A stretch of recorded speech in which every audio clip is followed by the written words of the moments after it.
Em nosso estudo de hoje, a lição 9 do livro Viajor tem por título Compaixão.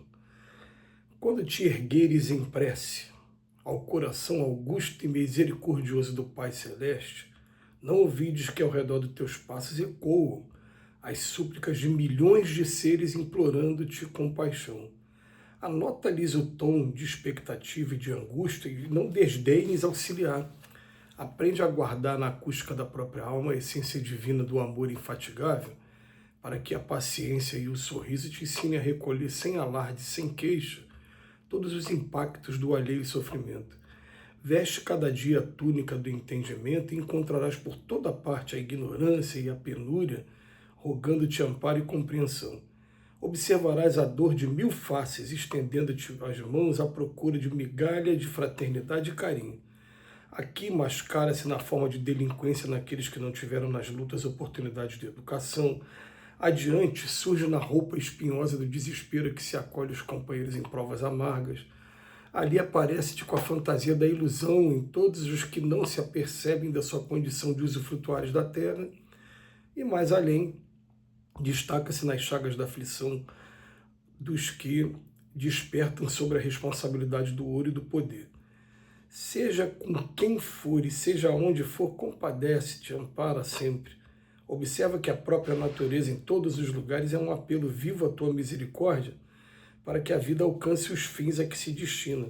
A terra seca te roga a bênção da água refrescante para que te possa doar os talentos do pão e da alegria.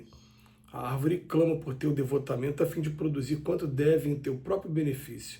E o fruto verde espera por teu carinho para não perecer em sua expectativa de maturação. Age e caminha, trabalha e serve, inspirando-te na compaixão que deves a todas as criaturas. Perdoa 1000 vezes antes de reprovar uma só e penetrarás os altos segredos do bem. Recordemos em quantas ocasiões necessitamos da compaixão do próximo para sanar os nossos erros e fazendo pelo bem dos outros aquilo que desejamos dos outros na preservação de nossa própria felicidade, avançaremos para a vanguarda de luz sob o amparo de Deus, cuja infinita bondade encerra em nosso favor todas as bênçãos da compaixão imperecível. O Emmanuel, com muita frequência, ele nos leva a refletir em coisas que a gente jamais conseguiria refletir sozinho. Ele nos convida hoje a gente pensar o seguinte: quando eu faço uma oração, qual é a maneira da espiritualidade amiga, de Deus, de atender as nossas orações? E a gente vai perceber o seguinte, né, que na grande maioria das vezes, na maioria quase absoluta, ele vai se utilizar de intermediários para isso. Então, a resposta às minhas súplicas através da oração vai estar vindo através de um amigo, através de uma pessoa até mesmo desconhecida, através de um parente, vai estar vindo através de um terceiro, é um terceiro que se apresenta para me ajudar. Aí até mesmo, quando é processo de enfermidade, né, de convalescência de uma determinada doença, também a gente pode não estar se dando conta de que esse terceiro está desencarnado, mas às vezes é um espírito também, médico, que está cuidando da gente. Mas tem sempre, né, na grande maioria, né, um terceiro. E aí o Emmanuel nos convida a pensar no seguinte: olha, enquanto eu estou fazendo oração aqui, tem milhões de pessoas fazendo orações também. E essas orações deles vão ser atendidas através de um de nós. Quantas vezes terá sido através de nós aqui mesmo? Da gente, eu, você que está me ouvindo. Quantas vezes? E isso coloca a gente para refletir, porque, em primeiro lugar, a gente procura se colocar à disposição para o trabalho. A gente procura se preparar para o trabalho. A gente procura, assim, quando acorda, Senhor, se o Senhor puder me utilizar como instrumento para o alívio da dor de alguém, para poder ajudar de alguma maneira, não só ficar atrapalhando, dando trabalho, como foi durante muito tempo e ainda às vezes com alguma frequência aqui. Não, agora a gente está querendo ajudar. Permita que a gente possa estar ajudando, mas A gente faz esse pedido e a gente se prepara para isso. O Emmanuel, além de nos chamar a atenção, para que a gente, né, comece a pensar nos bilhões de seres que estão implorando compaixão, ele vem falando assim das maneiras que a gente pode estar se preparando a todo dia. E são maneiras que estão ao nosso alcance, mas que a gente precisaria assim, deixar anotado também, que ele bota aqui, ó. Aprende a guardar na acústica da própria alma a essência divina desse amor infatigável, para que a paciência e o sorriso te ensinem a recolher.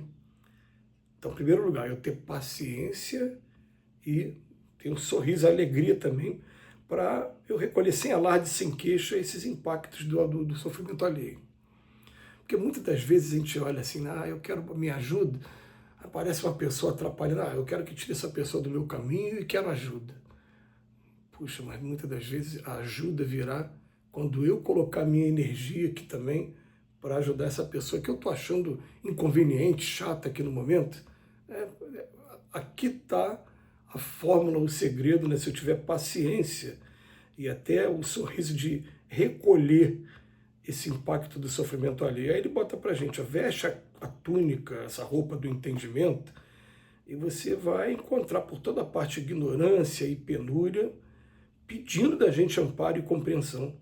A gente vai observar a dor em mil faces, pedindo, abrindo a mão para a gente à procura de migalha de fraternidade e carinho.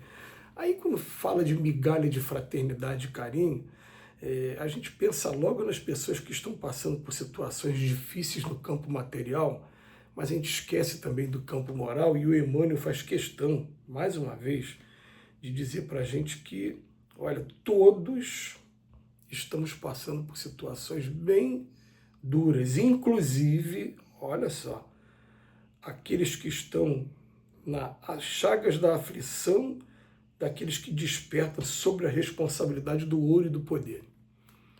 A gente lembra que nunca existiu exclusão na história do Cristo. O Cristo estava, ao mesmo tempo, para as pessoas mais necessitadas materialmente, mas também para aqueles que estão necessitados moralmente, vivendo a prova de estar na autoridade, no poder, na prova da riqueza, como, por exemplo, ele passar por Zaqueu, cobrador de imposto, e dizer que vai ficar na casa de Zaqueu, o auxílio que ele dá a um centurião, ele ter convidado Mateus, que também é cobrador de imposto, para ser um dos discípulos e depois acabar sendo até um dos evangelistas, dos evangelhos que foram canonizados. Quer dizer, para Jesus nunca teve essa coisa de exclusão.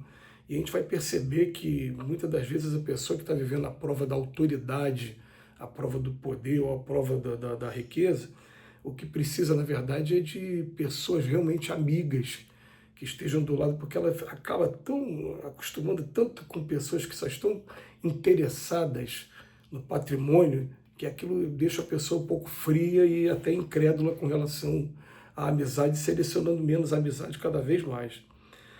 Mas aí o Emmanuel, depois de colocar aqui um repertório de pessoas que estão vivendo do nosso lado, precisando de ajuda e que a gente não percebe essa ajuda, ele começa a fazer a comparação com a natureza. Mais uma vez, ele fala, a terra seca está rogando a benção da água, para que possa daqui a pouco dar o pão para a gente. A árvore reclama o meu devotamento e até o fruto.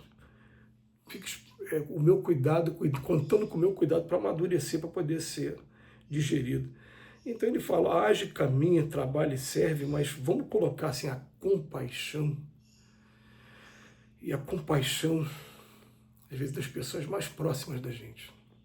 As pessoas que estão muito perto, mas ao mesmo tempo estão criando alguns bloqueios. Então ele bota para a gente, faz o que a gente faz? Perdoa 1000 vezes antes de reprovar uma só, e penetrarás os altos segredos do bem.